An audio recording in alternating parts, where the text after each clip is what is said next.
President Donald Trump and NATO chief Mark Rutte sealing a deal to send some of America's most advanced weapons to Ukraine. The US leader making clear his frustration with Russia's Vladimir Putin, who, he says, is all talk about wanting to end the war. It's all talk, and then missiles go into Kiev and kill 60 people. It's got to stop. It's got to stop. The deal means NATO countries will send Ukraine their supplies of weapons and ammunitions and then repurchase from the US. The weapons include Patriot air defense missiles, which Ukraine says it urgently needs to guard itself from Russian airstrikes. Moscow's most recent aerial onslaught killed several Ukrainians and injured dozens more. It will mean that Ukraine can get its hands on really massive numbers of military equipment, both for air defense, but also missiles, ammunition, etc., etc. In a video on social media, Ukraine's President Volodymyr Zelensky says he's thankful for Trump's support.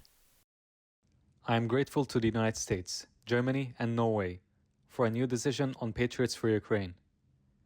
We are also working on major defense agreements with America. Together, we can achieve a great deal for the sake of security. It's a significant shift in Trump's attitude towards Zelensky, a far cry from the disastrous White House spat between the pair in February. Trump now putting the ball firmly in Putin's court, giving him 50 days to agree to end the war, or else. It means Trump will impose a 100% tax on all Russian goods entering the US and on goods from any countries who trade with Russia, including China, India and Brazil, the biggest buyers of oil and gas. That's the story. We hope that's going to have an impact on Vladimir Putin, and we hope it's going to have an impact on Ukraine also. We want to make sure that Ukraine does what they have to do. All of a sudden they may feel emboldened, or maybe they don't want. This is a very difficult situation.